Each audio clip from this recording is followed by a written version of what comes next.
Don't worry about it. He's not gonna beat me. Don't worry about it. I think this fight is gonna be in the books of the history of boxing for sure. That's for sure. For sure, them belts coming with me. They coming home with me. I'm telling you right now. You can see it, but it's gonna be difficult. You take it to your home. I'm taking them. And ain't nothing you gonna be able to do about it come fight night. I know Turkey's in your corner, I promise you. But look, it's gonna be very difficult. He's gonna be so mad that day. Believe me. There are only 2 months until Terence Crawford and Canelo Alvarez's greatest fight and face-off, and things are already out of control. Leaked film exposes drug testing controversies, a smaller ring, and one guy actually popping wheelies during training.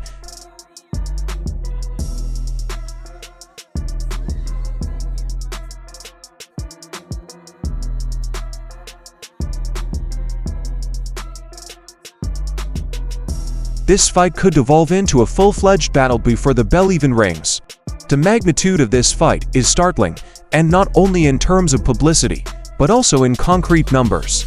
According to rumors, the overall purse for the event is a whopping $200 million, with Canelo purportedly getting a staggering $150 million cut.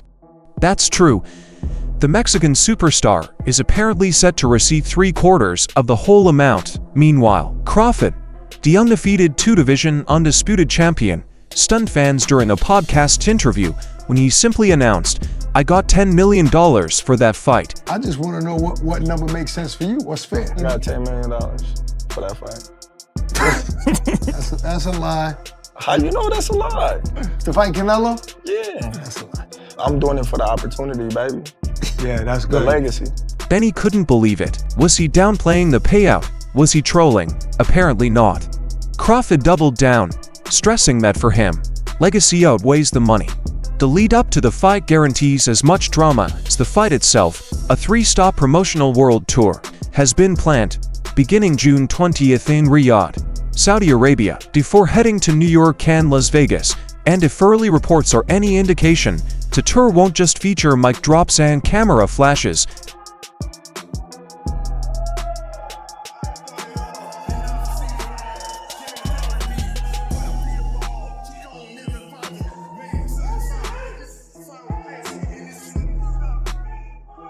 Terence Crawford's fight with Canelo Alvarez, a man who has been fighting at super middleweight since 2018 and has even campaigned at light heavyweight, is going to be tough not only in the ring, but also in the politics surrounding the fight. Despite this, but accepted the challenge with no rehydration clause in the contract, which most fighters demand to prevent huge size disparities from happening overnight. I don't believe it. 3-time undisputed. Ooh, coming soon. That's when you retire, because basically there's nothing you could do after that. If you were able to get 3-time undisputed, 3 different weight classes, there's nothing you can accomplish after that, right? Crawford's hand speed is still there, and his technique is razor sharp, but internet debates have erupted. Some say he looks stronger than ever, while others worrying he's lost a step, slowed down by muscle mass and the toll of age. The stakes are enormous, but not everyone thinks he's physically ready for this. Recent training clips show Crawford noticeably bulkier, trying to put on the size needed to compete with Canelo's natural frame.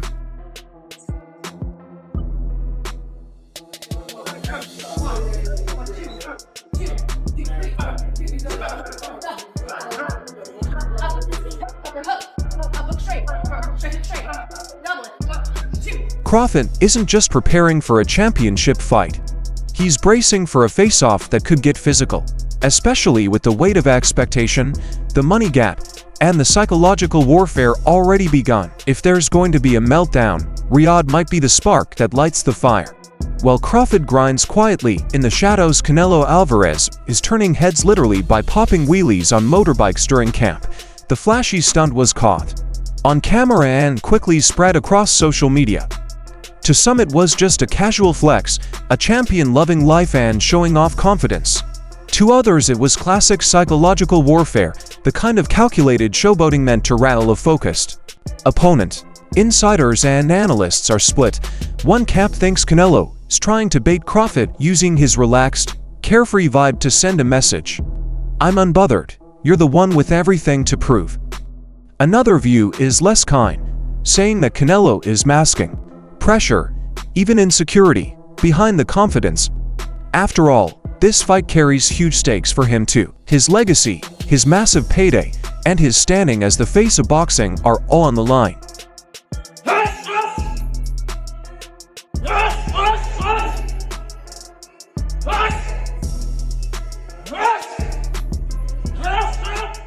It's worth noting that Canelo struggled in his last fight, failing to dominate William Skull in the way that many expected.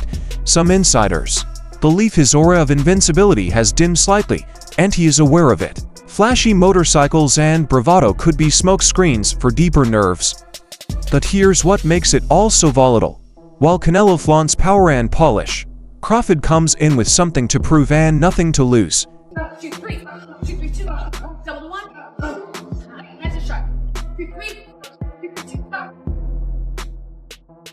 The tension is building, and when these two finally meet face-to-face on that first promotional stop, the combination of ego, pride, legacy, and mind games could combust into something far beyond a stare-down. As if the weight gap and payment disparity weren't already enough, fight fans now have another red flag to question. The size of the ring. This upcoming super fight between Crawford and Canelo is allegedly taking place inside a ring that measures just 18 feet, a full 4 feet, smaller than the traditional 20-by-20 championship rings used in high-level bouts for decades. Now on paper that might sound like a small detail, but in boxing it's everything. This decision has sparked immediate backlash, with critics calling it a movement ban. Smaller rings mean less space to move, less room to evade pressure, and more forced exchanges. For pressure fighters like Canelo, who rely on cutting off the ring and punishing opponents in close quarters, it's a big advantage. But for slick movers like Terence Crawford, do you know who lives on rhythm, timing, and creating angles, it's a possible trap.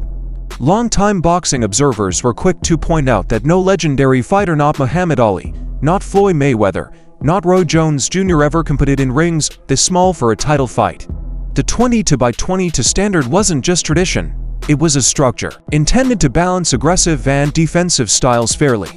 The fact that Turkey Al-Sheikh, Saudi Arabia's entertainment authority leading the promotion, is involved in both the venue choices and event organization has raised even more eyebrows. While not explicitly favoring one fighter over the other, critics argue that this ring decision doesn't benefit Crawford, especially when paired with the absence of a rehydration clause, a huge size disadvantage, and vocal fan expectations of a toe-to-toe war. Whoa, fight fans, the Alvarez-Crawford showdown just got spicier. No rehydration clause, that's huge. Alvarez could be packing an extra 20 pounds of power on fight night. But here's the million-dollar question. Will it matter against Crawford's supreme skills? On June 14th, Terence Crawford proudly shared a photo of VA testing officials arriving at his training camp, which was in near. Hey, I slapped Steven so hard. They here to test me for steroids. Let's go. 1, 2. Damn, man. Let's go. 1, 2. Damn, man. Despite repeated calls for transparency, Canelo Alvarez's team has yet to post any VADA documentation footage or public statements suggesting that testing is taking place. The message was clear, but has nothing to hide. It's shocking. It's just shocking. I can't really comment on it, but yeah, it's pretty shocking. My perspective is, who's their trainer? I mean, if there's 4 fighters who are testing positive for whatever drug, well, who's the trainer? To be clear, Canelo has not failed a drug test since 2018, and he remains a licensed, active, and highly recognized competitor. However, in a sport built on trust, where legacy is shaped not just by wins, but by fairness, the lack of obvious testing updates becomes part of the narrative. Crawford has met that scrutiny head-on. Canelo, so far, has not responded publicly, and fans, especially those on social media, are starting to ask louder and louder if Bud is being tested. That's some pussy shit. That's some weak shit. Oh, you can't come in this much and shit. I man, get the fuck out of here. It's boxing. You got on the scale, I made the weight, regardless when I come back, ass. Hey, you accepted the fight, let's get in there and fight like men. Simple as that. Brian Bomac McIntyre, Crawford's longtime manager, has never been one to sugarcoat things, and this fight is no exception. Speaking to Ring Magazine, Bomac downplayed the idea of negotiating weight protection, saying, "We don't care about that. You can only get so big. If you get too big, that's on him." In other words, Crawford doesn't want favors, and he definitely doesn't want excuses. And Bomac isn't alone in that mindset. Crawford's entire camp has accepted the fight like man mantra. No limits, no excuses, just raw skill versus raw skill. But it's hard to ignore that Bud is walking into the most politically stacked ring of his life. He's not just fighting Canelo, he's fighting a weight disadvantage, a smaller ring, a hostile promotional atmosphere, a judging system that historically leans toward aggressors in close fights, and now possibly a gap in anti-doping transparency. It's the kind of uphill task that would scare most fighters away. But that's exactly what's driving Crawford. For him, this isn't just a fight, it's a takeover. A statement to the sport, the promoters, and the fans who still think defensive cerebral boxing doesn't belong on the big stage. And if the lead up to this bout is already this dramatic, picture what happens when they meet in person again in an 18x8 pressure cooker to feed apart with the world watching. I see you. I see you. You see I'm different. I see you too. You see I'm I see different you. than all the other ones. No, I see you. No, you don't look different. You're nothing different. I'm different. Nothing different. I'm different. We'll see. You gonna see. We'll You know see. it. We'll see. We'll We see. gonna son. see. Canelo vs. Crawford showdown inches closer. A deeper, uncomfortable narrative has re-emerged, one that's long existed in boxing but rarely gets addressed in popular coverage. And this time it's being called out directly by fighters, fans, and experts. For years, elite fighters like Floyd Mayweather Jr., Terence Crawford, Shocker Stevenson, and Devin Haney have been labeled by critics as runners. A dismissive term aimed at fighters who depend on movement, defense, and tactical brilliance to outsmart their opponents. But when those same tactics are applied by fighters like Lomachenko, Alexander Usyk, or Tyson Fury, they're celebrated as technical geniuses, chess players, or even the Matrix. That discrepancy hasn't gone ignored. Crawford himself recently addressed this, saying frankly, "You don't like me moving because I make your favorite fighters miss." It wasn't a throwaway line. It was a direct challenge to a bias that many think is rooted in long-standing double standards about how black fighters are perceived in contrast to their non-black counterparts. And now, with the 18x18 ring, the smallest used in a major championship fight in modern boxing history, some fans think this is more than a coincidence. They see it as an attempt to neutralize slick warriors. A not-so-subtle way of forcing action by handicapping those who depend on space and footwork. To be clear, moving in boxing is not avoidance. It's an art. Muhammad Ali did it, Sugar Ray Leonard did it, Floyd perfected it, and Terence Crawford has elevated it to the modern age. Slipping punches, setting traps, moving stances mid-combination that isn't running.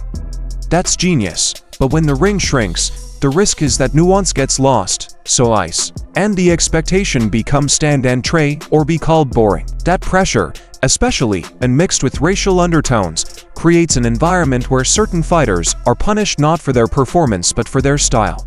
In boxing, as in life, image shapes reality, and in this fight those perceptions may play a bigger role than ever before. It's a question that has quietly turned into a real worry. Will this face-off explode into something more than words? The math is adding up fast. A $200 million purse where one man gets 15 times more than the other, no rehydration clause giving. An enormous physical advantage for Canelo in 18x18 ring that's viewed by many as a trap meant to limit Crawford's movement, and the lingering tension of paid controversies and testing transparency. This fight is no longer just a sporting match. It's emotional, personal, political, and cultural, and Terence Crawford has already shown what happens when lines are broken.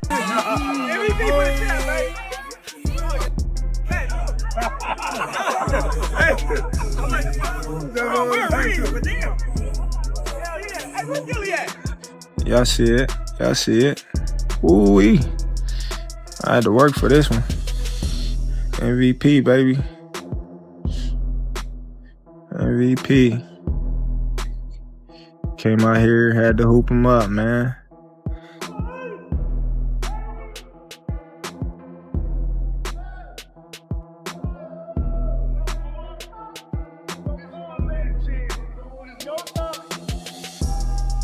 Just weeks ago at a celebrity basketball event organized by 50 Cent, Crawford found himself in a confrontation with R&B singer Trey Songz over a friendly wager that turned hostile. What started as a light-hearted jump shot contest quickly escalated when Trey refused to pay up, provoking Crawford, who, by his own account, almost lost it. It took 50 Cent himself coming in to keep things from bowling over. That's the same. Crawford walking into Riyadh on June 20th, face-to-face with a man fans feel has been given every advantage. If Canelo even accidentally downplays Crawford's legacy, questions his status, or throws shade about money or power, there's a real chance things could snap. This wouldn't be the first time a press tour got physical. Think back to Mayweather vs. Ortiz, Tyson vs. Lewis, or Chisora vs. Hay. Face-offs are part show, part strategy. But when real animosity brews under the surface, even the best promoters can't script what happens next. Add in the smaller ring, the intimate distance, and the cultural and job stakes, and you have a face-off. That's less of a photo op and more like a lit fuse just waiting for a spark. With just 2 months to go, the heat surrounding Canelo Alvarez versus Terence Crawford has grown beyond boxing. This is no longer just a title fight. It's a collision of styles, egos, traditions, and unspoken tensions that have finally boiled to the surface. One man is fighting for legacy, for history, the other, for control, pride, and a record-breaking payday, but both are walking into a ring too small for their goals to coexist peacefully. And that's the question now hanging over this entire ad. Will hands fly before the bell rings? The world will find out when Crawford and Canelo finally stand nose to nose in Riyadh on June 20th. Let us know your ideas and comments. I know Turkey is in your corner, but I'd better look. It's going to be very tough. He's going to be so mad that day. Believe me. I see you. I see you. You see I'm different. I see you too. You see I'm different than all the other ones. I see you. Alright, guys. For the best updates on boxing news, moments, events, and actions, subscribe to Knockout Updates and turn on alerts to never miss out on quality content. And check out our other videos. Until next time, peace.